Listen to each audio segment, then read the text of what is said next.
আসসালামু আলাইকুম। আশা করি সবাই ভালো আছেন। আলহামদুলিল্লাহ আমিও ভালো আছি। আর হ্যাঁ, আজকে বানাবো হচ্ছে টমেটোর চাটনি। তো কিভাবে বানাবো এত লোভনীয় চাটনি চলেন দেখে নেওয়া যাক। প্রথমে লাগবে হচ্ছে টমেটো।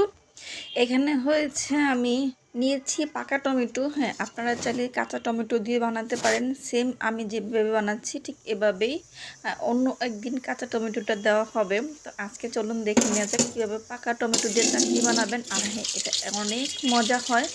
কি বলবো, যদি আপনাদেরকে খাওয়াতে পারতাম তাহলে ঠিকই বুঝতে পারতেন। তো এখানে আমি নিয়েছি বড় বড় 3টি টমেটো। আর এটাকে আমি মাঝখান দিয়ে শুধু দুভাগ করে নিব, আর কিছু করব না। তো দিয়ে দিলাম প্যানে। এখানে আমি কিছুক্ষণ সিদ্ধ করে নিব, ভাপ দিয়ে নিব, পরে আমি তেল দিব। হ্যাঁ, এখানে আমি দিব হচ্ছে সরিষার তেল। তো আপনারা চাইলে সয়াবিন তেলও দিতে পারেন, তো আপনাদের ইচ্ছা মতো। তো এটা হচ্ছে আস্তে আস্তে জাল করতে হবে, কারণ আপনি বেশি আগুন দিলে মানে পুড়ে যাবে বা ভালো করে সিদ্ধ হবে না। তো এখানে আমি পরিমাণ মতো বেশি দেই নাই, অল্প একটু সরিষার তেল দিয়েছি শুধু ফ্লেভারটার জন্য। আর হ্যাঁ, এটা পড়ে গেছে তো সমস্যা নাই, কারণ এটাই আপনার একটা স্মেল দিবে ভালো। দেখেন আমি কীরকম করতেছি, ভিতরে পানি রাখা যাবে না, কারণ টমেটো তো আপনার যখন পানি পানি থাকবে তখন আরও পানি হয়ে যাবে। তো আপনি চেষ্টা করবেন একটু শুকিয়ে নেওয়ার জন্য, যাতে শুকিয়ে নিতে পারেন। তো দেখেন আমি কীভাবে করেছি, সেম এভাবেই করবেন। তো এখানে আমি কতগুলো মরিচ ভেজে নিচ্ছি, কারণ আমি করবো হচ্ছে এই ভাজা মরিচ দিয়ে শুকনো মরিচ ভেজে নিলাম। তো দেখেন আমার কিন্তু শেষ।